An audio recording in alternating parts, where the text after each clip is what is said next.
what the countdown thing here is doing, and I It was was too early counting down to the start.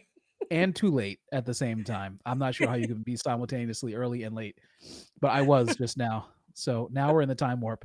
Welcome to the Alive prompt for this week, this Wednesday, October 1st. I am here, Micah Logan from the Common Sense Show with Rachel Foster. Rachel, what's the name of your podcast again? Imperfect genius. M Perfect No, Genius. imperfect. Like not perfect. Yeah, Imperfect. imperfect. Genius.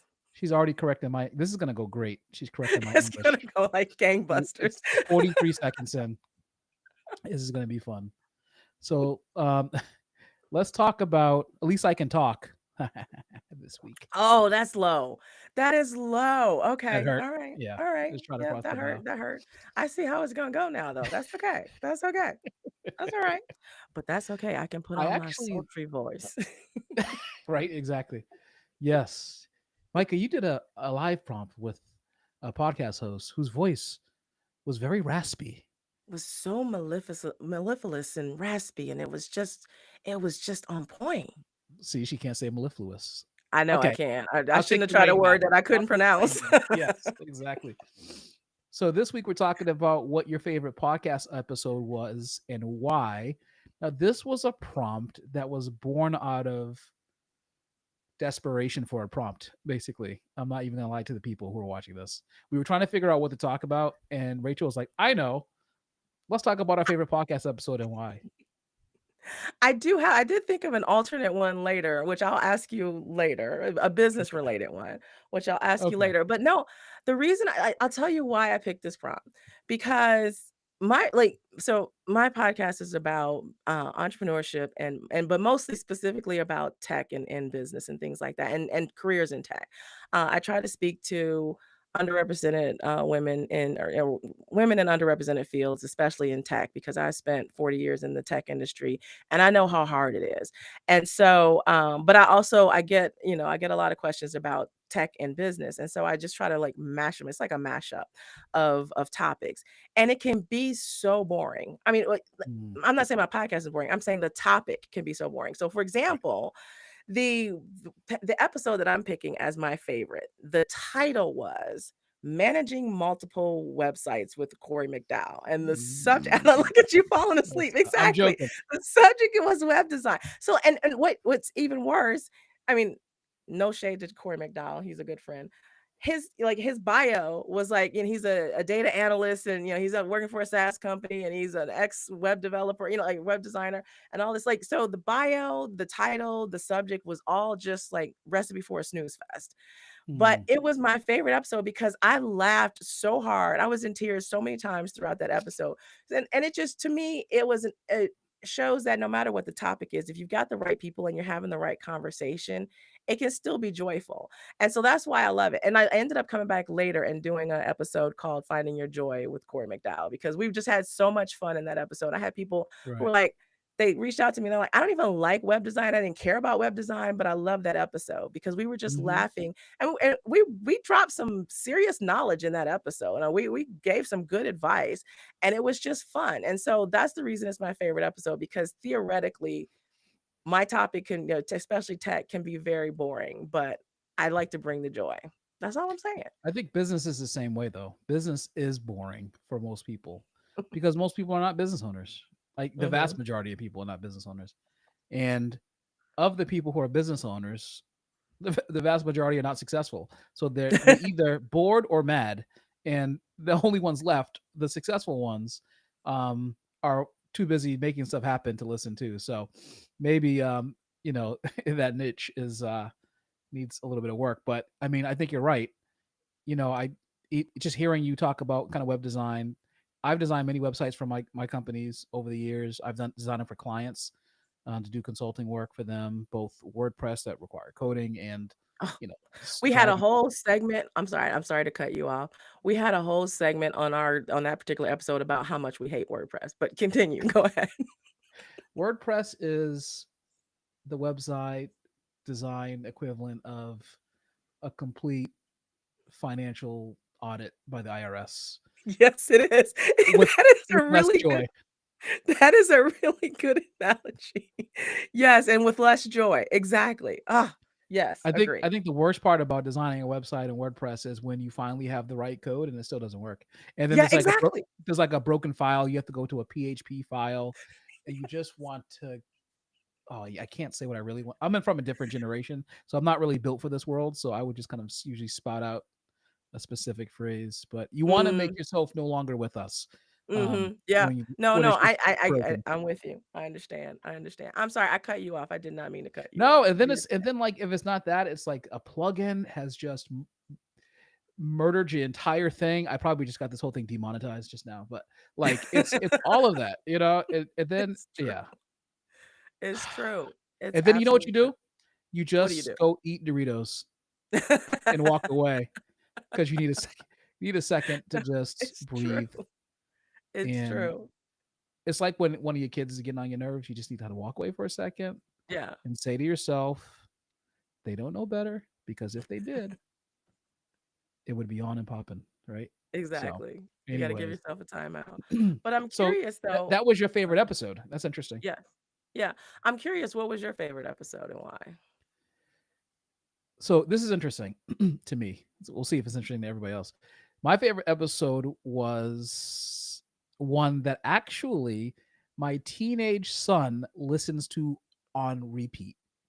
Like Really? I made this episode back in 2020, 2020, like early 2020, January 2020, before the whole world went to Hades.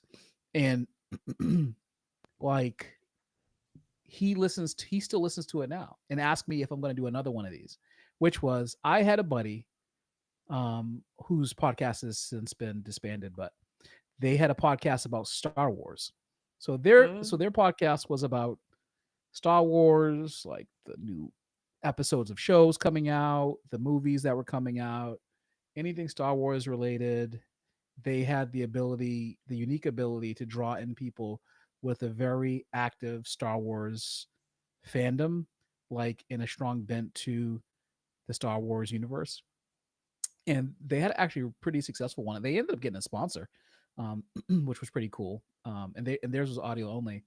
And then one day I had the bright idea to say, hey, why don't we do a crossover where we talk about the business of Star Wars?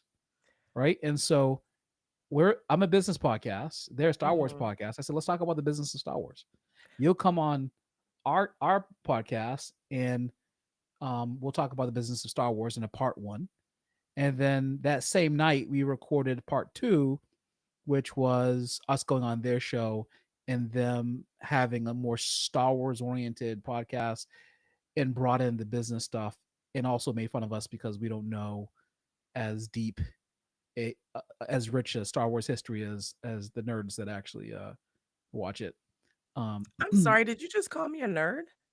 I did, but I enjoy the Star Wars world as well. So, but Wait, but it was fun. Go ahead. I have a clarifying question. When you say the business of Star Wars, were you talking about, like, Mhm. the business of making and producing Star Wars, like, Skywalker Industries or, like, like the whole George Lucas of it all? Or were you talking about the business in the world of Star Wars, like, in the canon of the movies? Yeah, so we were talking about the actual yes, the Disney, Lucasfilms, Disney decision making, the direction of the franchise, where it might go, talking about the decisions around why they were making like the Star Wars celebration and at the time in LA and all this other stuff and what were some reasons behind what the direction that they were going with certain things. And obviously Star Wars has become like everything in life because of social media controversial, but also because Disney has just put out a crap product for so many years and people are not happy, especially loyal people who are loyal to the canon, as you probably relate to as a self-proclaimed nerd. I will um we'll talk about that in a minute, but continue. uh self-proclaimed Star Wars nerd. um like that's that is something that we talked about, and because to me that was just fast, it was fascinating to me that it's very few businesses can get something to thrive for a long period of time, never mind years, never mind decades, never mind multiple generations. And so Star Wars has been able to gather fandom generation after generation since it was created in the 70s. And like I think it's an absolutely fascinating piece of Disney IP, and that they purchased. Like it was a brilliant idea um to you know to buy Lucas Studios, Lucasfilm, for the amount of money they did. They've made multiples beyond what they paid for it already. However, what they've since treated it as like that movie that came out with James McAvoy with the guy has two kids and he like cuts off one of his son's tongue and keeps him in the basement. That's what they did to Star Wars. Wait, wait, Since wait. What then, movie are you talking about? I Okay, think it's never mind. We'll called we'll, we'll talk about that later. Because now I'm gonna be stuck on what movie are you talking about? I But think just it's keep in mind. called So that's what they did. Scream. It's not Scream, Silence. I don't know. It's the one where the Okay, couple goes to his okay. house, like out in like the suburbs of like Scotland or Ireland or something, and like he has two kids. Like I just saw the trailer. I didn't see the movie, I and like missed that one. Okay, but you're yeah, saying that that's what Disney did to Star Wars. yes, yes, they mutilated it, and now it is a fragment of itself. Actually, I'm glad to hear you say that. So I'm going to say several controversial things that are probably going to get me canceled. About first of all, when it comes to Star Wars Ooh, versus Star these are Trek, the I am best. actually a Star Trek fan over a Star Wars fan. Next But I generation, am, I'm sorry, what? next generation.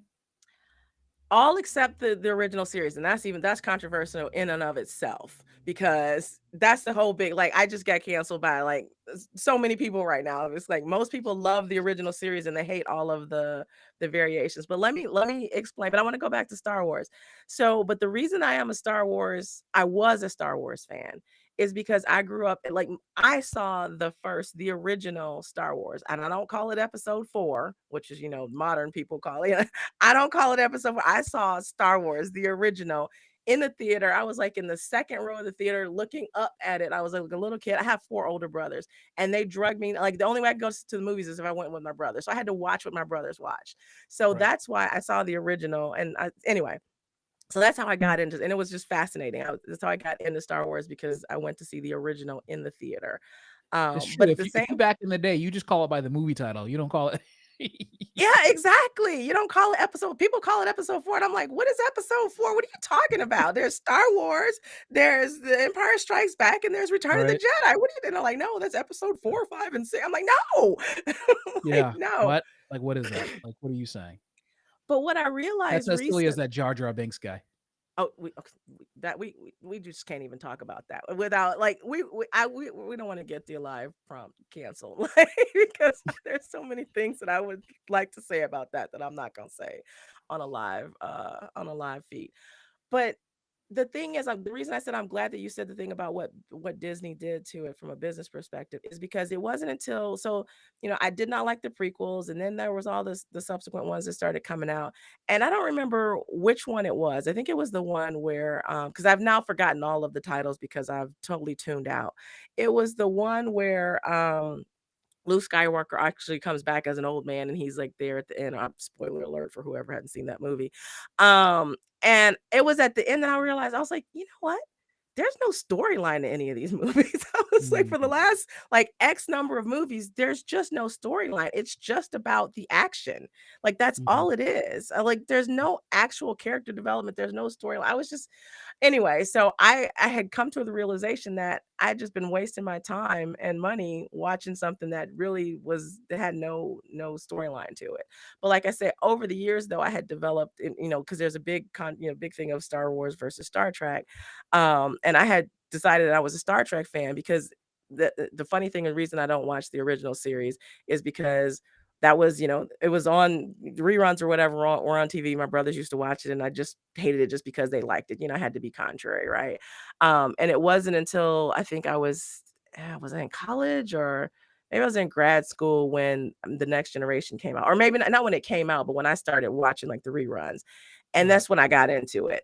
But Mhm. by that point, so I tried to go back and watch the original series, but that by that point, I already had one of my engineering degrees. So going back to watch the original series and seeing what they called a computer, I was like, this is a joke. I Right. was like, why is this show so popular? This is like so corny and It was like crazy and fake. Pong, but in different colors Yeah, on the monitors. exactly. I was like, this is not a computer. So I just could not watch the original series because it was just too ancient for The me. one with Uh, um William Shatner. William Shatner, yeah, Yeah, with yeah. Shatner, yeah. Who just got hospitalized the other day. I just Oh, read. I didn't hear that. Yeah. He's like 94 though. Well, 91, yeah, true. 94. This is true. Um This is true. but like the so we used to watch the Next Generation Star Trek. Talking about Star Trek for a minute. A little Mhm. digression. With my father on Friday nights. So we would go play basketball Friday nights. We have a group of friends of ours and us. We would rent a high school gym on Friday. We would play ball. Here was the agenda for the night. It was play ball, go get a steak and cheese sub, eat the steak and cheese sub, and watch Star Trek: The Next Generation because it came on live at like 9 or 10, like on Friday nights, Right. and Right. so that's kind of what we would do. And I actually really enjoyed it, mainly because it was a plot dense show, Mhm. and I do feel like in many ways the reason why Disney is seeing just dramatic I don't know, self destruction of their IP across the table is because they've lost the ability to create narratives for stories. And That's yeah. they're doing a lot of remakes, but the thing about Disney that was always impressive was that they um, had the ability to create characters out of whole cloth that genuinely speaking represented their fan base, and their fan base could actually understand. Like it was not, it was just a character, right? Right. But that character had depth to them, right? Like even the backstory of the Lion King, right? Yeah. Has his parents, he goes out, he ignores them like a normal teenager does. Father Right. dies trying to save him because he did something stupid, right? And then he banishes himself out of guilt, right? He meets Right. buddies, he kind of, there's a resurgence of his confidence to take it, like there's all that narrative, all that story body, Right. um And character to growth. those character growth. And like and they don't have that anymore. Now it's about like sparkles and space travel. Yeah. I don't know Yeah. what's going on with Disney Yeah. anymore. I think the thing that speaks to it the most is the first prequel. Again, I don't remember the names of any of them anymore, so people are gonna take away my Star Wars fan card or nerd card. But, the first prequel, I wanna say the first 15 minutes of that movie is like this space race. Hmm. And I was just like, I'm watching it going, what am I watching? Like it because it's just supposed to be the ooh and the ah of all of the things that are going on the screen. I'm like, but there's no story. I'm just watching a space race for like 15 minutes. How are you starting a movie like that? Like that, Yeah. like what am I supposed to be interested in? What's supposed to keep me in my seat? Hmm. So yeah, I Yeah, agree with that. I agree it's with true. that. So the reason why I think that it was one of my favorite episodes was because obviously why I just saw like even my kids' reaction to it, but more importantly, it was that episode had layers, right? It had multiple Mhm. layers, and it was descriptive, it was layered, it was contextual with what we were talking about. There continues to be a real issue with Disney right now with the same thing. And the only reason why Disney has not gone out of business, in my opinion, or had substantial financial harm done is because of their theme parks, right? They Mm, haven't produced a very epic or a few epic films in a very long time. yeah. And if it wasn't for their theme parks, I would assume in a vast, you know, swath, it's a bunch of, I'm sure, institutional investments that have kept them afloat and maybe some good cash flow from previous years. Well, and I think that also they the would have got legacy their of the lunch eaten. institutional, generational wealth that they've got sitting on, they're sitting on a vault of everything that was done before. So they've Yeah. got money to waste and try and Mhm. fail and try and fail. Yeah. I mean, and I think that for like the fact that there's really no staff changes other than the CEOs is Mhm. kind of odd to me. And like, why haven't they brought in a CEO who understands that the issue is their lack of creativity. Disney was all about creativity kind of growing up, right? Mhm. It was all about like you're stepping into their world. They have the ability to build a world that you can step into. And like as we mentioned about character development, et cetera, et cetera. But there's just that lack of fundamental understanding of what I think what their foundational values as a company were when it came to creativity and creating stories. Yeah, yeah, I agree. So you can see I why it's agree. one of my favorite episodes. Yeah, I'm clearly gonna have to go check it out. I wanna hear it. I wanna hear it. And like you say, like it's layered because you're talking about business, but you're talking about pop culture, and you said it was with friends, so I'm sure you guys were having a good time while you're talking Oh, about it. great time. So, Yeah, we were I mean, I drinking think that bourbon and yeah, talking stories. exactly. These are the things that make for a good podcast We may episode. have been eating on it was just it's You got a very little ASMR in there too?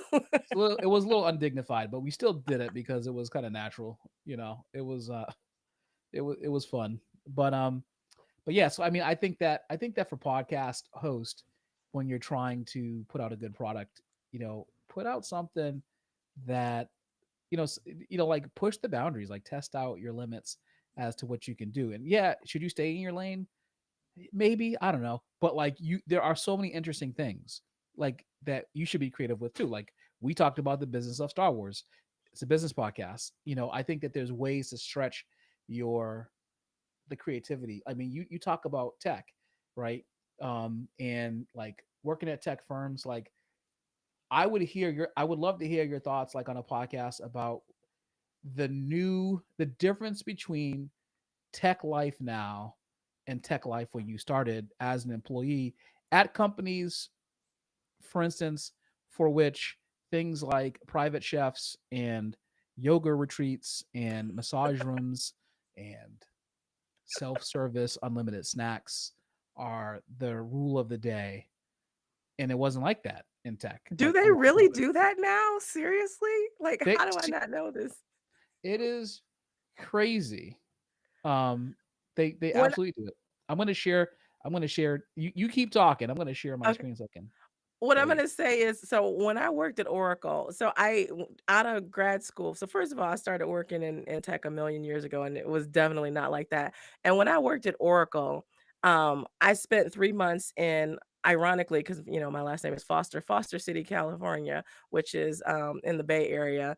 Uh, so I was staying in like in a corporate apartment there, but I had to do this boot camp for like 3 months at the Oracle headquarters in outside of San Francisco. And they used to joke when they were giving us a tour of the campus. They used to joke, and I don't know how much of it was a joke. They were like, "And that's the building where we keep all of the developers. They're not allowed to leave." They're just like, Right. and I think part of it was a little bit true. And then I worked at before actually when I was in college, I interned at no, actually it was between undergrad and grad school. I worked for it was Me Data Central, which it's a long story. Mead ended up on the wrong end of an antitrust lawsuit, and they couldn't put any more money in their paper company for a while. So they bought this tech company called Data Central. Anyway, they're known for what Me Data Central was known for was Lexis and Nexis, the biggest online databases for business and news. And so I Right. worked in their new product development division there, and they had all these like games and all these things, but they bring these things in to keep you from leaving. Like that's the point. Like they would bring in games and stuff or like have fun stuff because they don't want you to ever leave the building because they just need you to keep coding and keep Keep coding working. and keep coding and Right. keep working. So That's if probably what they're it is, right? yeah, so I'm like if they're doing that now, it's because they don't want them to leave the building. That's what it is. Because they just want them to keep coding. It's funny because it's like nowadays, it's like back in the day, your treat as a employee was like, I got paid, right? Like, I don't know, it was something like I'm in here making good money, like I'm straight. But nowadays, like these kids have to have, I hate to say, I hate to sound like that old guy that like screams at the clouds, but it's true. Like you have to demand that someone work 40 hours and then congratulate them when they actually do it, like today. You know what I mean? No, it's true. It's true. Like, I used to work regularly 70, 80-hour weeks, like, that was normal, And when I left corporate America the first time, I've left it so many times, but when I Mhm. left corporate America the first time, I was working on a project where they were behind schedule. And rather than making the right decisions of how to move forward and how to fix, how to fix the project and move forward, they Right. decided that everybody needed to work 16-hour days and weekends until we caught up.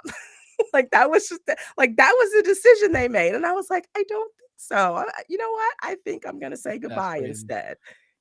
So yeah, the No, idea that 16-hour days is a lot. That is crazy. It sounds like a day in the life of an actual entrepreneur.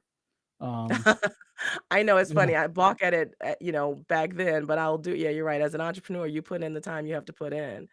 It's funny. I was because I'm not. You can hear in my voice. I'm not feeling well.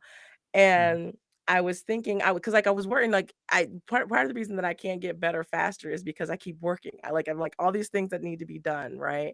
And I was thinking, like, just sort of, like, in my head, I was like, "I wish I could just" there was parts of my brain that I could just turn off that would just allow me to just, like, say, "You know what? It can wait, it can wait until tomorrow." And I was thinking about, like, Hallmark and Lifetime movies where, the A-type personality leaves their corporate job, their demanding job, Right. and they go off to some little small town and they like buy a bakery or start like a bed and breakfast or whatever. And I was like, Uh-huh. I was thinking of that as the fantasy for like 2 seconds. And then I was like, but no, they never show the real work of actually getting No, those businesses off the ground in those movies. I'm like, they would never sleep. I'm like, they they never never do. show. I'm like, it takes an A-type personality to do something like that. You can't just go to a small town and just, I'm just gonna start baking cookies and that's gonna be my Let's life. just make one thing clear. What's that? When you go on your own, the structure of what you have in corporate life that is created for you is gone. Yeah, So imagine waking up every day, if you're not an entrepreneur, waking up every day with a blank piece of printer paper. That is your day. yeah, You have to be a master of time in order to accomplish your goals because it's not going to be anything that, you know, you're used to. yeah. You're going to have to be able to, take care of that. Here it is. Okay. Wow. This What is so is good? this is Facebook. Now maybe they've made some changes over the last few years, and took some of the stuff out as they're trying to control costs. But Yeah. this is just a few minutes long, so we'll take a look at Okay. this. We'll comment on it as we're watching it. Okay. Can you hear it? Yeah, I can hear it. Go ahead. Wow. Okay, he had a car bed. He had a what? Say that again. You see the car bed? Yeah, yeah, I saw the car bed. Yeah. Okay, can we address the elephant in the room? The car bed? The fact that it's a Like, bed or the why? fact that he's an The adult. fact that he's not 4 years old. Yes, that. I'm like, the fact that he's an adult. Well, maturity-wise, he probably is about car bed age, like I'm not kidding.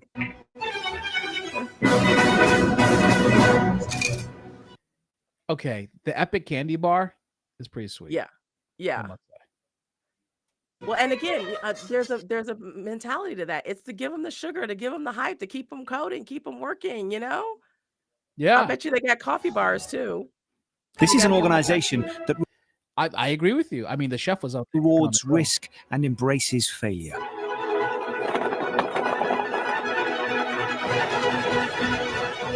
Lies. Every few months, each office get together for their own 24-hour lock-in, where staff are encouraged to innovate and try new ideas. They're literally Wait, locking them in. isn't that what you were saying about being Yes, I'm locked in? telling you, I'm telling you, that's exactly it. They're literally locking them in. They're like, "You're not." That's the thing. You saw, they're like, "Oh, they embrace failure," you saw the signs and whatnot. This is what happens when they fail. They're like, "Okay, you're gonna go in a room for 24 hours and you're gonna figure it out." Like, we're gonna lock you in. It's like, yeah, that's their version of embracing failure. They're gonna lock you in for 24 hours until you figure out that problem. It's pretty sick. This would not make me better. It's No. what they call a hackathon, and it's how they came up with the like button. Coding, it's like cooking, big man. You work for hours to find the perfect recipe, and once you found it, bingo, you sell it to the Yeah. world. No. Okay, I wanna talk about that. coding is like cooking in that you have to have the right recipe. Like, Mm, here's the thing. When I was a development manager at Morgan Stanley, I mhm. used to have a developer who like he didn't have a background as a developer. So I would write so pseudocode is where you just sort of like do an outline of this is what the thing should do, right? Like it's just an Mhm. outline. But my pseudocode was so detailed, it was almost syntactically correct. You could just all you had to do is put it in the right syntax for whatever language you were writing Sure, yeah. and you could run it, right? But he literally he couldn't code, so he would try to put it in as it was. It's like it is not working. I'm getting an error. I'm like because it was not syntactically correct. That was just the outline of what you're supposed to do. But my point is, coding is not like what Gordon Ramsay was just saying there was implying that you just throw some stuff in the pot and you just throw some spices and maybe it works and maybe it doesn't. You have to know what work. You have to know what spices go with what types of food. You know what I'm saying? Like, and you Right. have to have a plan. You have to have a good, even if you don't have it written down, you have to have a recipe in your head. You can't just start coding. That's the reason why they take so long and they get locked in is because they don't know what they're doing. You have to plan. You have to have an algorithm. You have to know what you're going to do before you start coding. Otherwise, you're going to fail. Sorry, I just had to have that There's rant probably based like on what he 16. I'm said. assuming that 16 of the 24 hours is iteration. And Yeah. then Yeah, you know what I mean? And then exactly. testing is probably like the final 4 hours, right? Right? Yeah. And Yeah, exactly. At Facebook, all employees have 2 birthdays, their own and their faceversary, which they celebrate each year they're at the company. Ugh. They have Bring Your Family to Work days, Pride Because they're events, never and they home. get celebrities in to right, exactly. You Yeah, have to bring 24 your hours family after. to work so they can see you. So yeah, it's like, how could so you're telling me that your job is requiring you to work 24 hours a day? That could create mistrust in a relationship Yeah, just a little bit. yeah, yeah. inspire the workforce. They even have a small village with bikes, shops, and an arcade. Everything is free, so everyone can focus on connecting the world. To help fix the scale of the problems that have been exposed, they're hiring more engineers at a staggering rate. These are the people who will be responsible for taking Facebook into the future. Today, they're being initiated into the unique culture. If you haven't already, on the left-hand side of the room, you can fill in a name badge. In the last year, they've hired more than 10,000 people. Crazy. Who, by the way, are probably all laid off by now. Well, not only that, I'm literally counting on my hand how many women I see, and I've Uh, seen not a single Black woman or woman of color. I think I saw an Indian woman. Like I've not seen a single woman of color. I'm like, this is part of like when things go wrong. So there was I can't remember, there was a famous example of AI that wasn't working properly because it was written from a particular perspective, right? It was written mhm. from the white male perspective, and it was not taking into account diversity, women, or women, in minority women, and so it was not doing whatever it was supposed to do, right? I can't think of the example right now because cold medicine in my brain is not all there. But Mhm. I'm just watching this and I'm just looking at it, I'm like, yeah, that looks about the same as it did when I was, coming up in tech in the 80s, which is sad. Like it's just nothing changes and everything stays the same. But let's keep watching. I want to see more. Every week, 50 new engineers arrive in London. Hello everyone, this is Rayming from China and I will be joining the London office as a software engineer. Hi, my name is Marina, joining in London, originally Russian. With the company set to double in the next few years, it's these engineers they're now relying on to fix things, as well as grow the business. When we say this is now your company, we really mean it. This isn't just any other company. This is now your company. So it's in your hands to make this company better or worse. When we give feedback in a way that is constructive and is not just showing that you are the smartest person in the room. We do talk about feedback being a gift, but we don't believe in being arseholes. And that's like, it's straight up, we don't tolerate dicks. Everything we do, we're doing to connect people, and we're doing to try and bring social value in that connection. That means that every product decision that we make is tuned for, does it do good in the world?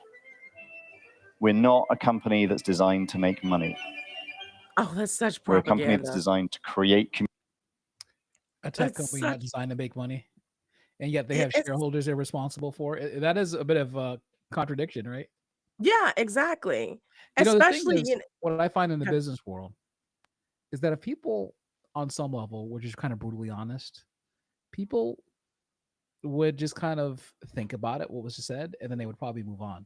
Like, we want to Right. make as much money as humanly possible, and we need all of you to do it. Um, but we're going to give you all these benefits on the path to making as much money as possible. Nobody would even bat an eye at that. Right. Right. Exactly. But the hypocrisy would be Exactly. highlighted tenfold if you say something, Right. contrary to Well, what and everyone knows to be reality. they've been brought up before Congress several times for all of the ethical failures of, like things that they've been doing to keep eyes on the screen. Because keep in mind, this is Meta, right? Like, this is part of the Mhm. same company that does Instagram, and there was all the studies about what they're doing to young teenage girls and their image and suicide rates and things like that. So, like, I'm watching all this with that in the back of my mind, right? But it's Mhm. it's interesting. It's true, and then ironically, how they say that the 24-hour lock-in created the like button, which is like single-handedly responsible for um suicidality Yeah. in Yeah. teenage girls, Yeah. both teenage girls and teenage boys, but teenage Yeah. girls to a 2 standard deviation degree. Right. Just that little Exactly. feature Right. is crazy. Exactly. And then the comment feature was that became an even a bigger exponential curve. Right. Um, Exactly. it really is interesting. Everybody go read "Coddling of the American Mind" by Jonathan Haidt. It talks about this. Communities Yeah. and let those communities make a difference in the world. We think about money as a secondary thing. With a revenue of over $55 billion, Facebook have the power to scoop up the best engineers on the planet with their own unique approach to recruitment. 55 billion. I would New even dress employees are for a called corporation if I noobs worked there. I would and be go through wearing a like 6-week boot camp pajamas. where they're introduced to the Right. many departments. This face tracking technology allows us to know exactly where your eyes are, and that allowed you to actually superimpose funny glasses or anything you really wanted. Most noobs don't apply for a specific job. They're allowed to choose where they work. It's supposed to make sure they end up taking on problems they care about most. But it means each department has to pitch to prospective employees. It's an unfortunate fact that there are a lot of people who are trying. The director of harmful behavior. That's an interesting title. Yeah, like you would think that if it's supposed to be a benevolent thing, it would be the director of, stopping harmful behavior or Right. like whatever the opposite of that is. But the director of harmful behavior is like you're directing harmful behavior. That's what that title says. That's Yeah, what it's that like title says. I get the sentiment of what they were trying to do, but yeah. But Whoever here's the the head of thing that I was human resources is needs to But here's the thing. change that title. Here's the thing I was thinking about what they just said. They were like each department has to pitch to the new hires, so that they can decide. What that says to me is the ethical departments, which I think this one is supposed to be, but the title is a little bit misleading. The ethical departments are going to have to work harder because people are going to want to go to the cool places where you can do the funny mustache and the glasses on. Like nobody's going to want to go to the one where we're going to work hard to figure out how to lower suicide rates. Like nobody's going to want to go to that department. So that department's going to suffer. So that part of the product is going to suffer. I've read I don't know 10 or more anonymous posts from people who worked at Meta or other places that were responsible for removing harmful content that the children were not supposed to see, generally speaking. And these people are traumatized from that Wow. experience, and they're talking about how some of the stuff that they've seen and what effect it had on them some of them have seen, for instance, like, because you had some like terror groups around the world that would do things live stream or just even post videos of certain terroristic acts that they would like kind of just deploy on people and Yeah. whatever, and then they had to actually kind of watch it to see if it fit the policy or not. But so in order to properly moderate it, they had to kind of actually go through the That's process of seeing it. horrible. It's probably on par of being like a 911 operator. I can't imagine what it was like to do that. So what I'm wondering if one of the benefits is therapy. Like, do they give their employees therapy to manage that, you know? Because that's got to be That's a a good little bit question. like PTSD. I'm sorry, They what'd you have to, say? right? Trying to reach They out have to. I was true. to minors on all kinds of platforms, including ours, for inappropriate purposes. We also have to worry about all kinds of things where people give signals on the platform that something terrible might happen. The most interesting thing here is just the mindset is completely different. Engineers are the ones driving the change, whereas in other companies, usually it's the managers passing the change downwards. It's a big difference. I have to get used to it. You know, it's Facebook, so everything you do here is in such scale. Whatever small change you make is going to reach so many people.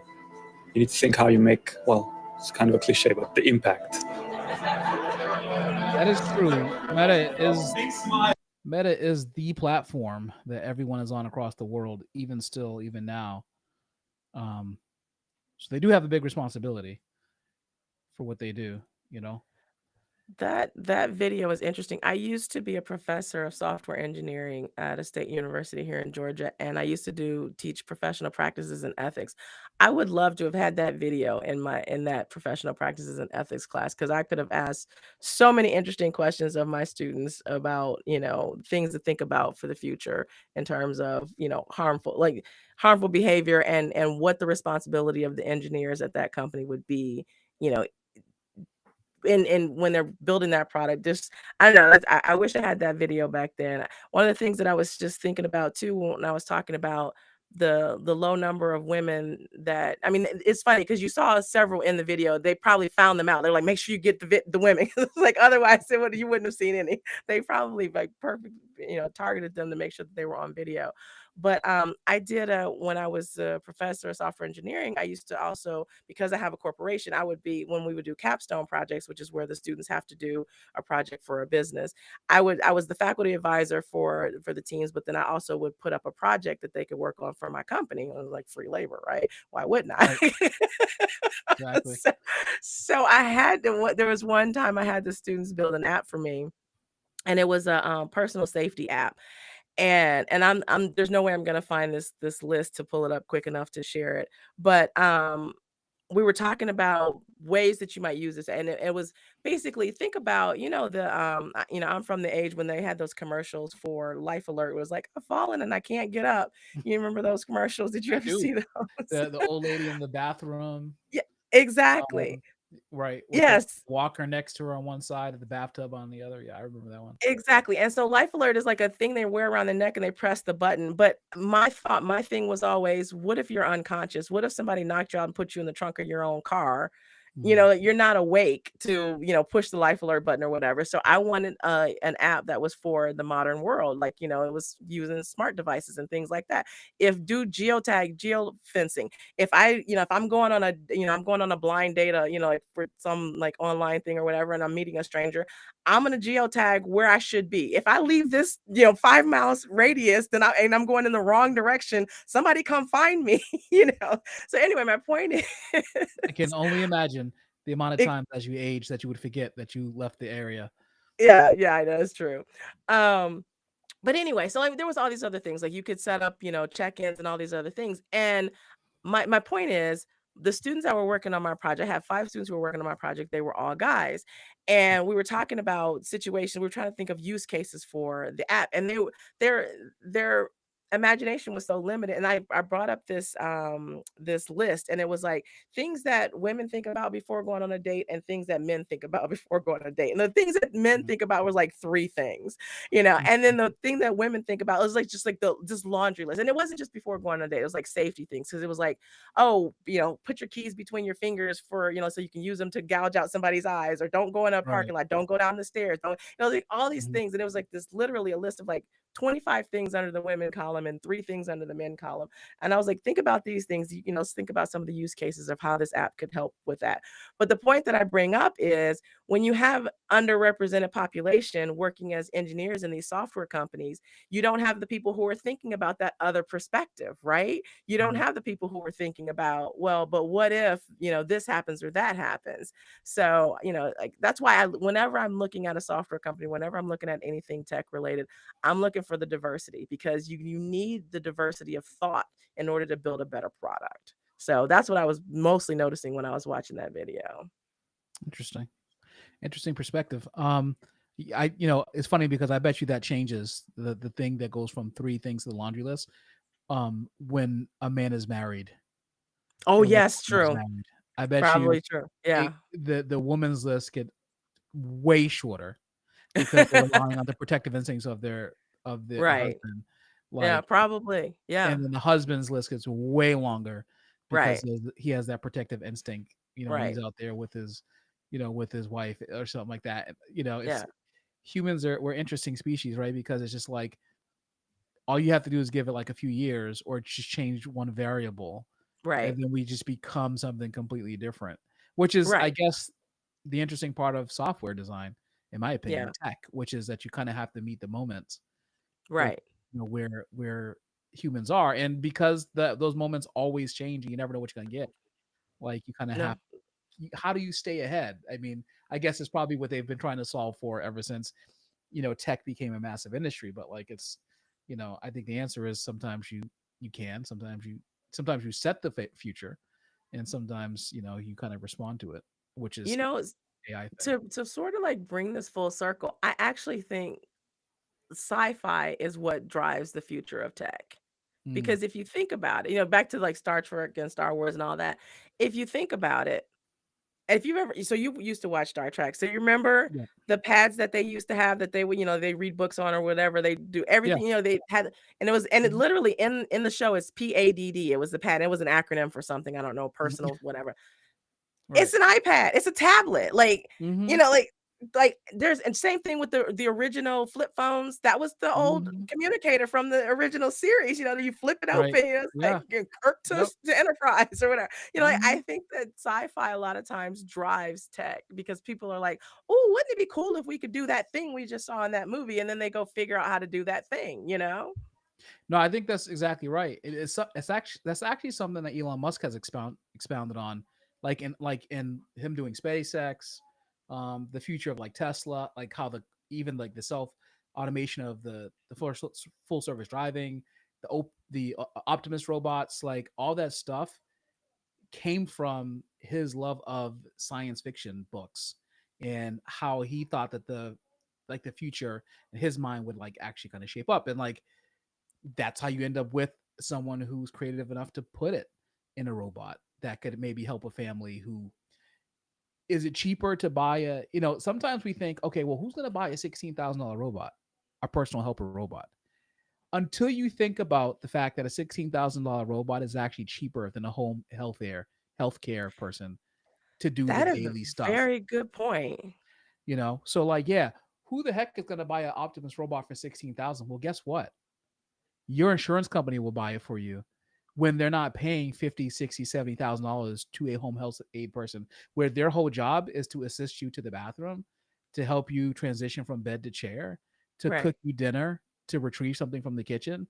Like if those robots get that sophisticated, then you can bet your bottom dollar, if they're sophisticated and accurate enough and they can prove it through testing across millions of people, which they will be able to do because there will be that much testing data on that, and they're always getting feedback. It will change the course of almost everything, including home healthcare. And there's already, like I could tell you in Boston, we're geeking out on the future here, but like I can Yeah. tell you in Boston that they are already starting to do it's called home hospital at Mass General, where like they deliver home services, the exact same services with all the exact same equipment that you would have in the hospital, but it costs them no more to do it at home. And when a corporation tells you, not corporation, that's too broad a term, when a company who's trying to be profitable tells you that they're delivering something at no additional cost to them, you can ensure that there is some profit there. So Right. they're delivering at home. There's no way, in my opinion, that self-driving cars and like stuff like an Optimus Tesla bot or whatever would not be leverageable or useful to a firm like that to deliver healthcare. It literally fractionalizes labor cost to a substantial degree. True. That is very true. That is very true. But see, So as it I think as it it's pretty cool. We kind of it's need those, like, to your point about like Star Wars, Star Trek, the Division. yeah, We need the people like Elon Musk who think this way and have the ability to kind of like frame out like, okay, here's what this could be. Let me get a bunch of engineers, whatever, to like kind of do it. Like, I mean, you're right. I mean, that stuff it drives the future. I mean, there's robots in every single sci-fi thing. yeah, We had decades to realize that this was coming, and now it's here. right. Look at I iRobot. agree. I agree that we need those people who can think like that and can drive that innovation. But I also need there to be the ethical people to balance it out, because I need the people to think about, well, what happens if, I Yeah, need the people true. to think about what happens when that home healthcare robot is just, has become Murderous. self-aware. Would you say is what? Murderous like iRobot. Yeah, it has become self-aware and decided that it does not like that you keep demanding that it do things for you or whatever. That sounds like the Now I'm human thinking about sentiment. how from, Maybe it's more like, 2021. okay, why am I helping an 80-year-old that only has 3 more years left? I'm gonna run the Exactly. calculations. Maybe I should be helping a child out.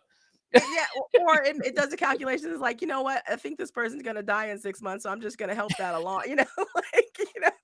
I, Today's the you day. know, Right. exactly. I mean, we've seen how, stories about how AI can hallucinate and just come to the wrong conclusions. Yeah, true. So Yeah, that's right. No, I I mean need I it's need all that fascinating. balance. The Yeah. future is fascinating. I mean, I drove a full service, full self-driving like Tesla. I rented one because I didn't have a car. I just got a car because Mm. I got lazy. You want to hear the backstory of my no car? I Yeah. I had a car last year. It got totaled because I hit something in the road. All the oil came out, seized the engine. Bye bye with the car. My wife was like, "When are you gonna get a new car?" And I was like, I don't know. I've been driving for decades. There's no point in me just rushing to get a new car now. I took Yeah. Ubers everywhere. I worked in the back seat. It was awesome. I felt like a celebrity. It was great. I'm in the back seat of an Uber. I'm doing work. I'm having phone calls. I'm like, this is the life. I was like, I I might know, never get right? another car. And then, but I needed a car for a week because I had to go somewhere that was outside of my Uber zone because I was going back to the same place every day. I took a Tesla full self-driving, unreal experience. Like when you're exhausted and you're like, I don't feel like driving. Holy moly. Dude, I have worked with Incredible. tech. I have worked with tech and computers long enough that I would never, ever be able to relax and trust it. It just goes wrong so often. Like, you have no idea. You're always just one semicolon away from a bug. Like, you're just, it's so easy. Like, just one thing out of place and everything goes wrong. A bird poops on the camera and just Yeah, like goes, exactly. And yeah, we didn't test. I got Oh, you. we didn't test for that. We didn't think to test for that. Actually, funny story. So I used to talk about this in my professional practice and ethics class. This was I think it was in 2019. Apple discovered a bug with the on the iPhone where basically they figured out people could use it as a hot mic to spy on somebody. And all you had to Yeah, do I was remember you that. had to, like, I don't remember the specifics exactly, but it was like you call somebody with FaceTime and then you loop yourself in, which is like kind of who does that? Like you're adding another person to the call, but you add yourself Right. to the call, but then you hang up. But what would happen is it would stay live on, like, it would cut the call because you ended the call. It would look like it cut the call on the other person's phone that you called, but it would keep the mic live. So you could just like listen in on somebody. So like even if they never picked up their phone, they never even answered, they don't have to answer. You would just call them and then add yourself to the call and then hang up. And then now you can just listen in on them. And it was like, and it was just somebody found it and they posted it on like Facebook or whatever, and it was a big deal. And of course, they they probably locked the people in the building for 48 hours because they came up with a fix, like a Sure, couple of yeah. days later. But the point Uh-huh. is, they were like, well, we just never thought to test for that. I'm like, yeah, that's the point. Like, you can't test for every possible scenario. Like, well, why would somebody loop themselves into a call that they're already on? It's like, because people just try stuff. Like, I like literally just sit on it. Like, you're writing something, some code, just sit on the keyboard and see what happens. Because like, Mhm. what if a cat walked across the keyboard? Like, what Right. happens? Like people that they don't, it's impossible, because here's the thing, it's impossible to test for every scenario, right? But Right. you got to try to think of the craziest things you can and try to The test for cat that. just created a murder bot. Yeah, Uh, exactly. well, Exactly. it's as many people who try to do the right thing there are in the world. I don't know. I don't think there's as many people, but there's enough people, because there's billions of people in the world, that are malevolent enough to try it out, right? To try to Right. skirt the security, the privacy, and even if even if they're not using the violation of privacy for financial gain, the fact that they would attempt to see if they could is inherently the problem, right? Like you shouldn't even try, but they would. Most Just viruses are written by like middle schoolers because they're just trying stuff out. It yeah. makes me think of, did you ever see this movie? This was a while ago, War Games with Matthew Broderick. Did you ever see that movie? I don't. Did I? I'll Maybe. give you I'll give you the tagline. The computer's like, "Would you like to play a game?" Like, but basically, like he's like a kid. He's like, I think he's in high school, and he just hacks into the Department of Defense, and he's like playing this game with this computer, not knowing that it is a war simulation Oh computer. goodness. And he's like thinking he's just playing like a simple game, and he ends up like almost starting a war, like a world war. And then Right. they have to figure out like how to stop or whatever. But like that's literally how stuff happens. It's like Yeah. just somebody just playing around, like, let me just see if I can do this thing. And then, it That's how life imitates art. John McAfee came up with McAfee antivirus. I had him on the podcast. Oh, Um, really? Okay. and he was talking about how he's just like basically like, oh, you can get like humans have viruses, so there must be viruses, that computers can get. Like it was some kind of weird trippy thing. Of course, with Mhm. him, he was probably doing something illegal in terms Yeah. of ingestion. But the point is that he figured out that computers can get viruses, and so he said, well, if they can get viruses, they can get, there for sure has to be some kind of antibody to prevent the virus from taking root. Right. And like kind of like this simplified story of how McAfee antivirus was born and the goals behind Interesting. the initial firm. Yeah. So I thought that was interesting. Interesting. So we've been talking for 57 minutes. We could probably go for another 57 minutes because we'll just change topics. But anything else that you want to Yeah, bring because I up? never even told you the prompt that I came up with as an Oh, alternative. what was the prompt? No, I'm like, do you really want to go for another 57 No, minutes? I know we'll go for another. Although, yeah, I do kind of want to hear the prompt. So the alternate prompt that I was going to ask was, it's a business and entrepreneurship prompt. I was going to ask you, is there a like deeply held business or entrepreneurship belief that you previously had that you now, like, because you've been doing this for a long time, that you now either think is wrong or incomplete? And if so, what is Yes, it? I Oh, can make wow. I That can was a make this quick yes. Okay. I must hear the I can answer to make this. this simple, Okay. very quick. I Okay. used to believe that anybody could be an entrepreneur. I no longer believe that. Say more. I agree, but say more. People don't have what it takes to be an entrepreneur. It requires an iron cast stomach. It does. To be a successful entrepreneur. I'm not talking about like, you. I'm not. Listen, I don't mean to be offensive. If you're listening, you're sensitive, okay? But like, I'm not talking about making plates for people on the weekend in your kitchen, and they're coming by your house that you got to pay for anyway out of your day job. Do that side hustle. That's fine. I'm talking about an entrepreneur that earns money with taxable income, and you can pay for your family life and vacation life, and you're satisfied. Like to build a company, something like that. Not many people can do that. The failure rate is not just because the failure rate expresses itself as the realities of poor business management principles, lack of cash flow, management, running out of funds, et cetera, et cetera. There are about 5 or 6 big reasons why businesses fail. What those really are people who should never become an entrepreneur. To me, that's oversimplified version of that, but like they're just because oftentimes those things are related to either a personality issue or part of just a person's mentality that they have chosen to ignore. Like if you're not good at budgeting before you become an entrepreneur, it's like, yeah, that's a problem. Let's talk about this because I just handed you 10 grand and what are you going to do with it? Right. I need a product. Right. You know what I mean? Right. Or like in software, I need to hire a software engineer. You need to put all this pile of stuff in this, and I need this for my company, and it has to be proprietary. So I want to hand you a check for $150,000. Go and do it, right? And it needs to be finished when you said it's going to be finished, meaning like tested, bug tested, et cetera, feel like all of it, all the things. So yeah, I mean, that is not I can do this if I just put my mind to it. No, your mom lied to you, and she shouldn't have told you that you could be anything, like including entrepreneur, because you can't. You should stick to what you're good at, which is, I don't know, scheduling appointments and making plates for people on the weekend. I'm curious what you think or how you think the dynamics of funding for minority businesses plays into it. That's a broader conversation because I have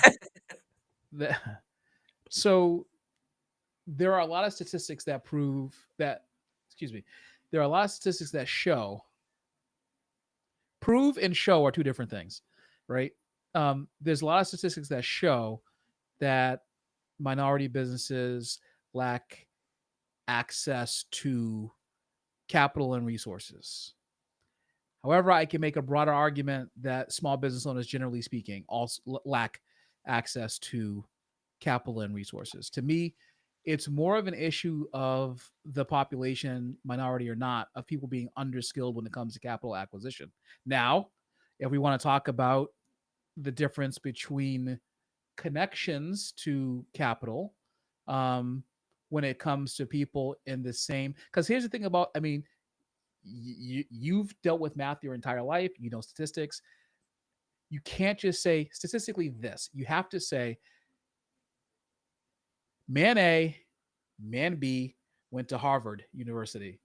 Man A, man B got the same degree from Harvard University. Man A, man B started the same kind of company at Harvard University. Man A, man B went to the same field, and they both tried to start a company. Man A got funded, and man B did not get funded. Why did man A get funded and man B not get funded? And then you have to, once you control for the macro variables, you have to look at the multivariate issues behind that to see where the bottom is falling out. This is a very analytical approach to this. Most people don't have the stomach for it because the broader narrative is easier and more marketable, and I get it. I don't play that game. I'm not interested in it. It's just not interesting to me. Right. But there are issues there, right? Like, if I'm being honest, I grew up in one of the poorest parts of Boston.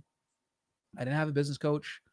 I mean, I wasn't on the path to Harvard University. There are some people whose families do have that, right? I wasn't one of them, right? I had to make my way how I did it. However, I also put myself in good positions over the years to establish good relationships with people who were not of the Black community, who took the time to help me or at least see the vision. See, I was always a good communicator. I could read well and I could write well. And if you can do those three things, you're absolutely deadly.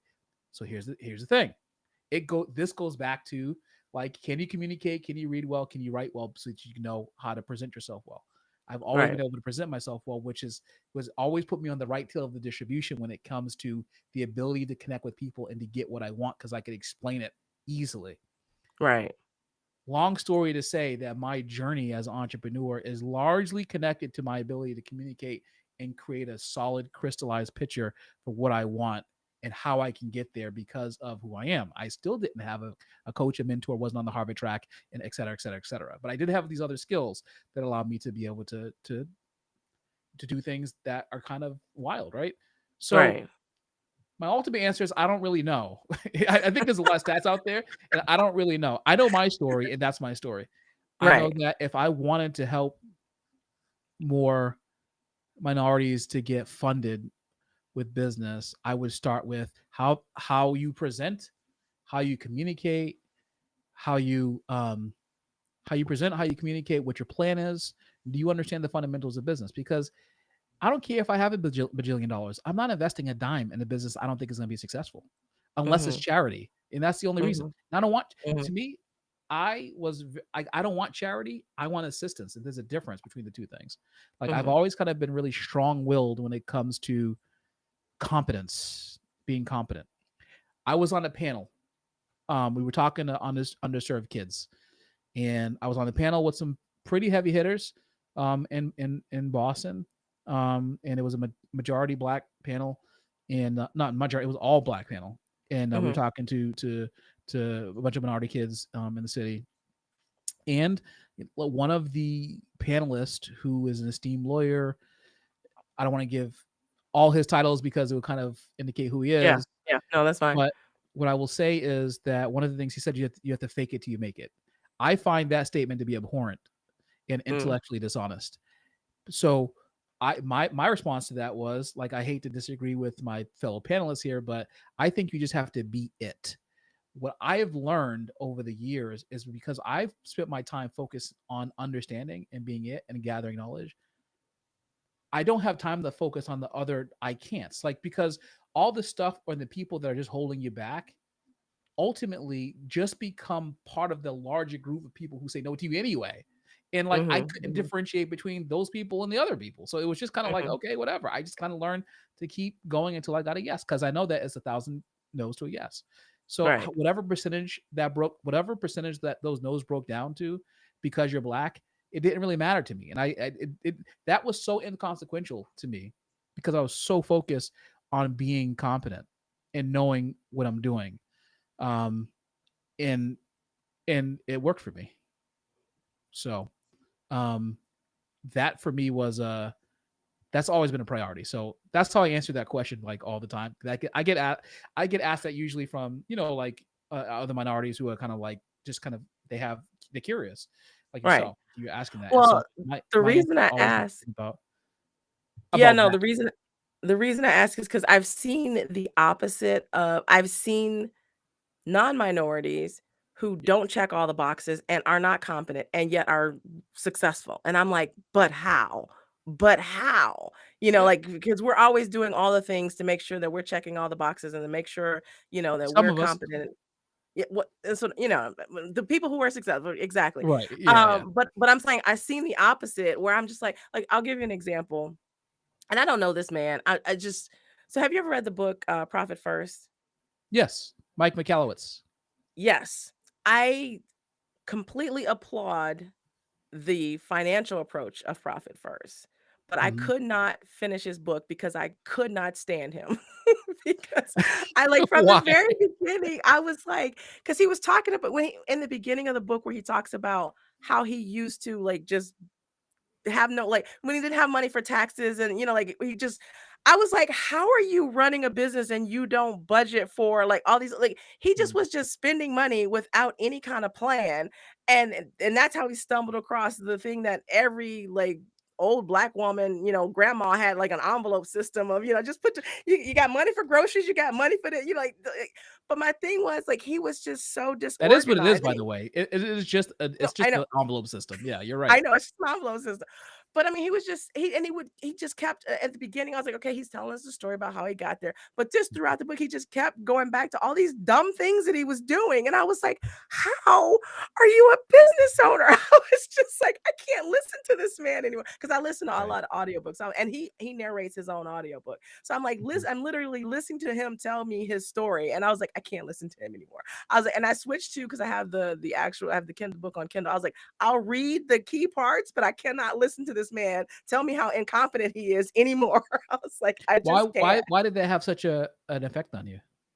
Because it happens because as a black woman in tech, so when Mhm. I started in tech, I worked with all older white men. Like my first job ever, I was a Fortran programmer at the GM Tech Center in Warren, Michigan, and my supervisor was an Indian man. But other than that, it was all old white men, like older. I was 15 years old, so they were old to me. They could have been like 40, I don't know, but like, they were old to me.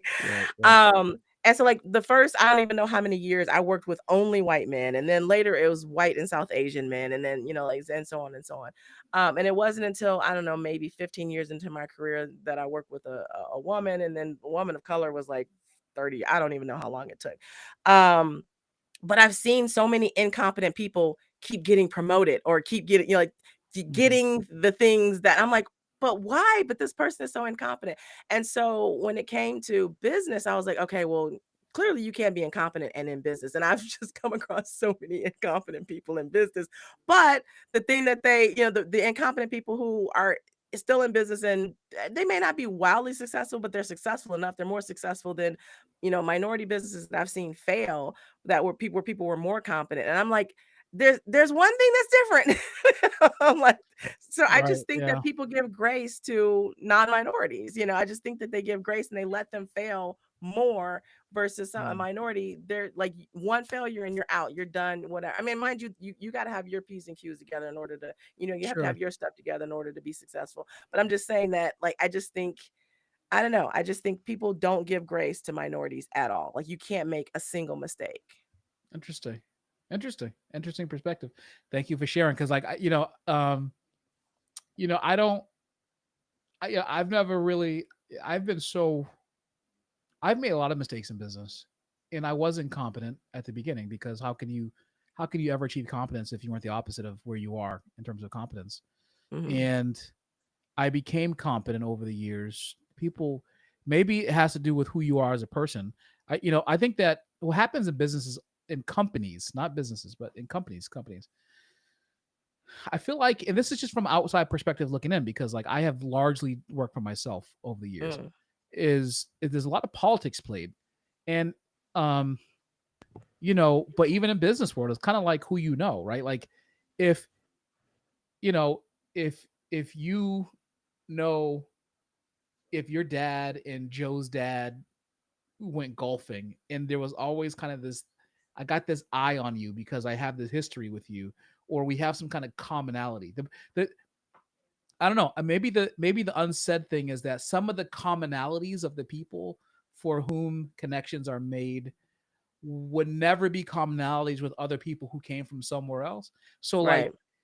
so what could be prejudice may also be in-group preference, partial to people who have the commonalities because of maybe that part of the world you live in. But like Right. I've also been on the side where I've kind of broken those commonalities to be able to be in the same room. Mhm. And so for me, it was like, we can't ignore this guy. So like you have to be unignorable.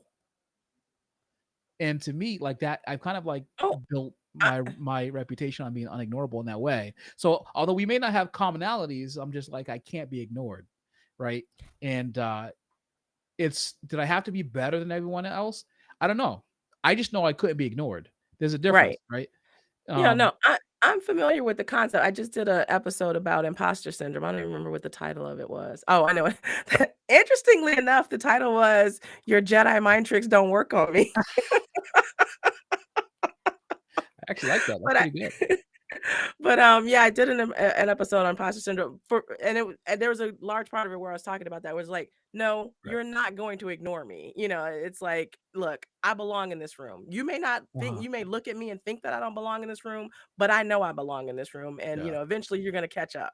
Eventually you're gonna figure out that I do belong in this room. Have you always felt that way? What? The way that you're talking about now, like I always belong in this room. Have you Oh, largely, no, no, for no, no, most no, of your career, absolutely felt not. that way? No, no, no, not no, absolutely not. But so like that example I was telling you, when I was 15 years old working at General Motors, I was Mhm. working on a crash simulation program. My boss, I told you he was an Indian man. He went back to India for a month at the end of the project and left me to do the presentation to the engineers. So I had to do, I'm 15 years old and I had to do a presentation on this crash simulation software to a room full of old white men Mm. engineers. And I was like, and at that point, I did feel like a fraud. I was like, I don't belong here. Like, what? I'm 15 Right. years old. Like, I'm Yeah, in high 15. school. What? Yeah. What am I doing? So, like, because I mean, that was the first thing I ever did. But after enough things like that, because like I told you, I always only worked with white men. So when I started working in tech at 15, I continued working. I never stopped. Like I've been working in tech since then, right? So Mhm. after that, I majored in computer programming in high school, and then I went to Michigan State and I majored in computer science and minored in general engineering and communications. And I worked for the Michigan State School of Medicine while I was there. And then I Mhm. came to Georgia to go to Georgia Tech. And so my point is, like, over time, I kept being put in situations where I had to prove myself and had to prove myself, so that by the time I graduate, like, and then my first job out of grad school was Oracle. And then that was another thing. Like literally when I went to Oracle, they were like, well, we got two tracks you could take. You could either take this one where you just, you do custom development, clients hire us and you just build something custom for them, blah, blah, blah, whatever. Or we have these, and this was before they called it ERP, but they were like, we have these financial applications that we sell. Right. And, you go, people would buy these financial applications, and then you go in and you do the implementation. It might require custom extensions, et cetera, et cetera. And I was like, let me think. I've never taken a business class in my entire life. I don't know the difference between a debit and a credit. I'm going to do the finance one. I was like, Mhm. because I Mhm. want to learn something new. So, but then after that, and then I got to the point, and literally like one of the first projects I did was doing a custom check format for this one company. And I had to figure out accounts payable. I had to figure out how to create a vendor and then pay an invoice. And I had to figure all of that out just in order to get to the point where I could print the check, right? To see, like, Right. nope, not Right. lined up right. Let me go through that whole cycle again. So like after Mhm. enough times where I started from I don't know anything and I'm gonna have to do this thing. And then I did it and I was successful. I was like, okay, I know what I'm talking about. So Mhm. no, I didn't always start off that way, but very early because I started so early in my career so young, very early in my life, I got to the point where I was like, no, yeah, I got this. Don't worry about it. Like, even if I don't even know what you're talking about, like I Mhm. figured out accounting, I can figure this out, like How do you I got this. differentiate between, like, especially in like the corporate setting? Because I don't want to say I had an issue with this, but it's never really registered to me. I didn't really care what people thought to a degree that most people would, like, they probably think I'm lying. I really don't. How did you differentiate between things happening to you because you were black, if you like sense that, versus it just being because you were young, versus you just not being competent yet to do something? Like, how did you make that distinction? You know what? It's so blatant. I the answer is it's always very, I mean, you hear about microaggressions, but I had lots of macroaggressions against me. Mhm. So like I can only think of a recent one. I'm trying to think, I can't think of one when I was younger, but I can think of a like in the last 10 years kind of recent one Mhm. example. I sort of differentiate. Look, I'm originally from Michigan. I'm from Detroit, Right. and I live in Georgia now. And somebody asked me one time, they were like, I don't understand how you can live in Georgia. There's so many races that I was like, the difference between the races in Georgia and the races in Michigan is that at least the races in Georgia are wearing a shirt. I know they're racist. Like they're Yeah, yeah, pretty they'll tell loud and you. proud about it. Like they're not hiding it. Mhm. They're not hiding it. And that's how I Yeah. felt about, like, to answer your question. It was like they weren't subtle about the reasons why. Mhm. Like, so one example was I had joined this is the recent example. I had joined this team. So it was so this was I was working at a company and I was moving to a different position in the company. And it's ridiculous that I had to go through 10 interviews. So I was already successful in my current role and I was moving Mhm. into a role that was a better fit for my background and my skill set. And it was literally like the same as something that I was doing right before I came to the company. So anyways, the point is I'm moving over to a position that's better. Had to go through 10 interviews, took 3 months for them to decide to hire me. And I already worked for the company, right? Like into Mhm. this position. And because they just didn't want me. And when we're introducing in this meeting, and they're introducing me to the team. And before I joined this team, so there's a couple of layers to this one, but before I joined this team, it was all white men. Mhm. And let's just say I'm gonna try to do the numbers to make it easy, easy math. Let's just say there was four white guys. There was more than that, but let's just say there was four white guys. And I joined the team, so I'm making the fifth person, right? And when they're introducing me to the team, they're like, "Oh, we're welcoming Rachel Foss, da da da da." And then and it's like the VP or was he a director? I don't remember what his title was, but it's like a high level guy who's introduced me. He was like, "Yeah, with Rachel's, but adding Rachel to the team, it's now 20% less white guy." Mm-hmm. So he's like calling me out as the other and as the token. And I'm like, okay, that's weird. And it was more like that. And then what happened immediately following that was and I was like, this is not legal. They actually, after I accepted the position and started in the role, was in the role for 2 weeks, they tried to lower my salary and take away my stock options. Mm-hmm. And I was like, but why? Because I was coming from a sales position that was making more. So I had bigger commission, da, da, da, da, and I was taking a pay cut to move into this position. And then they were trying to cut it more. And I was like, but why? They're like, oh, because the other guys, again, the 4 white guys, don't make that much. So you can't make that much. No. I'm like, that's not legal. Do you want to go to court? I'm like, so it was like a big HR thing. Like I had to go through this big HR battle to get the money that they had promised me in the offer letter. And it's just because, well, we don't, and it literally the manager said to me at one point, she was like, well, I can't upset my team. So she's like, I don't want these white guys to be upset that you are making more money than them. I don't care who's upset about what. Mm-hmm. I earned this. I was promised this. This is the thing that I signed for. You're not taking it away. I've already accepted the position. Obviously, yeah, maybe I'm blind. See, I like I hear these stories and I think so. Okay, if I was you, and I'm not you, of course, because that's your story. Like I take that, like I've always kind of take stuff like that differently. It's like, oh, well, it's just an idiot HR person trying to, make sure that the entire team is paid the exact same. Like that's how my mind works. You know what I mean? Like, but I'm not saying that this is how your mind, you know what I mean? Like, I'm just saying like how I've like in my career, like I've always been like,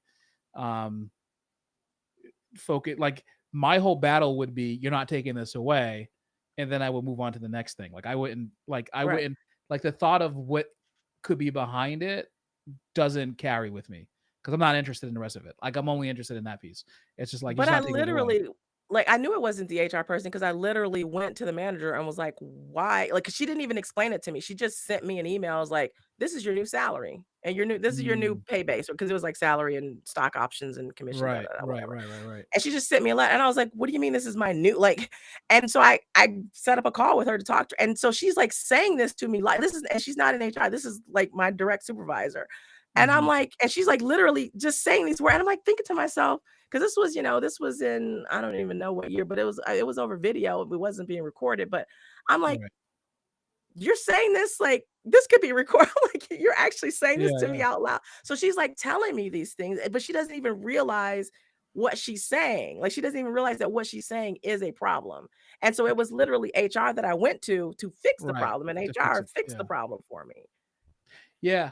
I mean, I don't know. I mean, I get it. I take your story. I mean, I get it. Like, that's why I asked the question, because like I've never, because my brain doesn't work that way. I'm so kind of locked in to just crushing everybody else around me, like the competition, and just being like an excellent, like just like, I mean, your pursuit of excellence is obviously well noted because you've gone through it. But like I've always kind of been like pretty like tunnel focused on just pushing forward and in like trying to get to the next level and push myself to be the best that I could be, regardless of everything else that's happened. So like it's interesting to hear those stories and like the perceptions of them, because it's just like a different way of thinking about it, because like it's not where kind of my mind goes usually. But I hear people, those sentiments a lot from people when they're in like similar positions. So I find that interesting. Yeah, that's for sure. Yeah. When I first moved to Georgia, like literally the first week that I was here, I went to the eye doctor and I was sitting next to this older white gentleman, and he's like, he starts talking to me or whatever, and I don't, of course, you don't hear your own accent or whatever. He's like, you don't sound like you're from around here. Like, you don't sound like you're from around here. And I said, no, I'm from Michigan. Yeah, you don't. Yeah, exactly. And then he says, you know the difference between a Yankee and a damn Yankee? And I said, what's that? He said, them damn Yankees won't go home. And I was like, that was my welcome to Georgia. And that, like, so to answer your question, like, that's the kind of stuff I've faced in corporate America. Like, they weren't transparent about it. They were just like, them damn Yankees won't go home. Like, so like, there was never me making something. I'm like, did you really just say that thing to me? You know, like, so Right, like right, yeah, those yeah, kind of things happen to me all the time. I'm like, wait, did you really just say that? Like, you right. know, so Yeah, no, I mean, I find that I find it fascinating. And like I get it. Like like, the feeling that you have to kind of push to a different level to get to where you are is it's real. A lot of people feel that way. I just, I've just, if it's happened to me, it's not that I haven't noticed. Like, I probably noticed that someone was being an a-hole, but I just didn't even, I don't care. yeah. I don't care Yeah. if it's you're having a bad day or you're some prejudiced person. It doesn't really matter because I'm Yeah. gonna achieve my objective Yeah. despite whoever you are, because Yeah. me achieving my objective has nothing to do with you. Yeah. Yeah. I'm gonna go through you and I'm gonna go around you. And I just don't have the like the other stuff kind of just, I don't know, maybe it's extreme confidence in if I worked hard enough and focus, I can do it. And then my ultimate goal of doing it was way more important than anything else. I think to me. And so I became ruthless about just getting it done. Yeah. And but I can appreciate that, like, the stories. And you're right. Like I've heard that joke before from someone in the South too. Yeah. Um, Yeah. you Yeah. know. No, seriously. No, and in fact, on that imposter syndrome episode, I talk about something that happened to me over the summer. Mhm. The TLDR, short version, is that basically I had this guy, supposedly a business mentor, who we were talking about contracts or whatever, and he was like, "Well, how do you get your corporate contracts?" I was like, "Well, that's just because I was trying to work more with small businesses than corporate contracts." And I said, "Well, that's just reputation. People know me. They know, if they've got a position, they know my skill set. They'll just, bring me in." I was like, Right. "The last couple of corporate gigs I got, I didn't even have an interview. It was just like, when are you available to start, kind of thing, whatever." And his response to that was, "Yeah, well, those days are over for minority business owners." Interesting. Implying that the only reason I got those contracts was because I was a minority, not because of my reputation, not because of my work, not because of anything else. And so like literally, like, they just say it out loud to answer your question. You're like, how did you know? I'm like, they just say it out loud. They just say it out loud. Yeah, but is that, it sounds like actually the other way, like it's an indictment on the people who are taking the opportunities away. That's how I would take, like, you know what I mean? Like, You're a better person than me. That's all I'll say. maybe Because, well, you ready? and I should mention though, this was Uh-huh. not the first time that, like, there Something had been like a that came build up. up to this, like Got this, it. and I got that you. was like sort of the last straw. I was like, I'm done with this Interesting. dude. I was like, I'm done talking to you. I got nothing left to say to you. Interesting. I'm not a better person than you, but I think how I approach these issues are just probably a lot different than most people. Which is why I end up asking, because it's like, Yeah. everyone thinks that Black folks are a monolith in the U.S. and we're just not. Oh We well, just yeah. we think We know differently, we that. perceive differently, Yeah. across the board. And I find it interesting.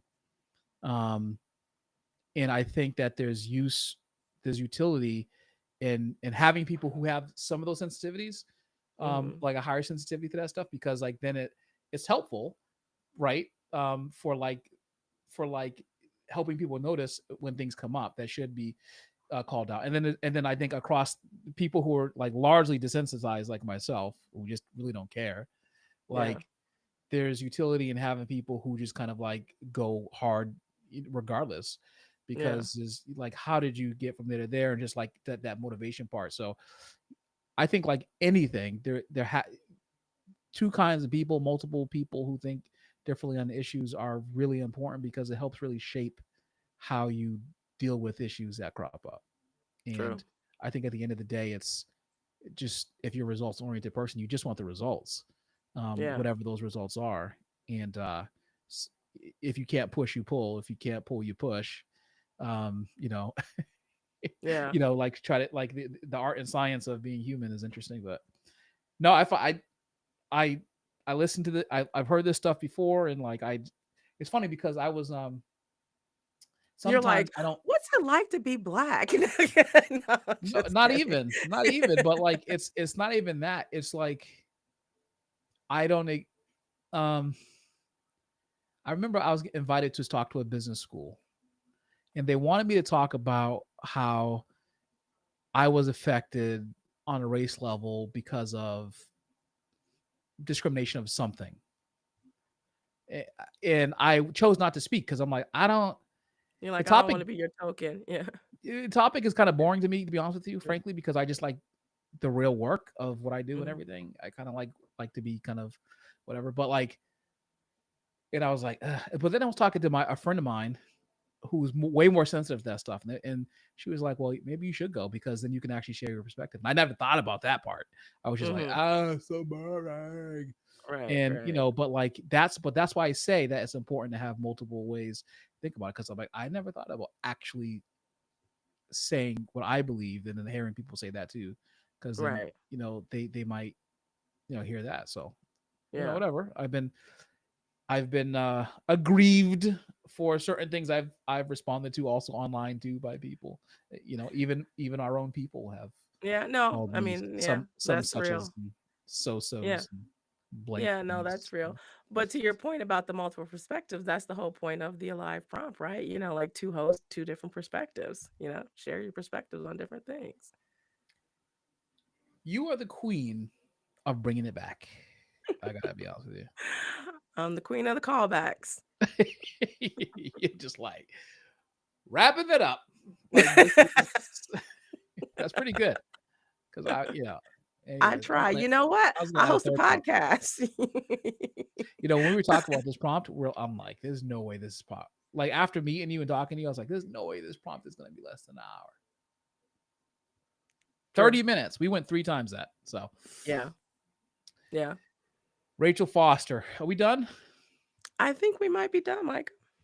How's your voice? Are you all right? It's barely there. We've been talking for 90 minutes. It's barely there, but I'm good. I'm good. This was good. This was a good conversation. Absolutely. I'll have to come on your podcast. You'll have to come on mine. I And we'll have to agree. go 4 hours on the podcast. I know. I know. I agree. Joking. I agree. I think I might steal this audio and drop it in my feed. It was a Yeah, good conversation. absolutely. The Imperfect Genius. Yes. Rachel Foster. I love the name of that show. I really do. Thank you. The Thank Common you. Sense Show, Micah Logan. Check out our podcasts on the Alive Podcast Network. Our podcast can also be found wherever you listen to your podcasts, on Apple, Spotify, and wherever the heck else it is. And YouTube. YouTube, yes, YouTube live show. How often do you post your podcast? Every other week, bi-weekly. Oh, by week? You make people wait. I do. You're not only the queen of the callback. Gotta build that you're the anticipation. cliffhanger. Okay. You all gotta right, build I that got you. anticipation. This is something I don't know. I'm just like 4 times a week. You do wait, you post 4 times a week? Seriously? No, like weekly. Weekly, yeah. Okay, We, okay.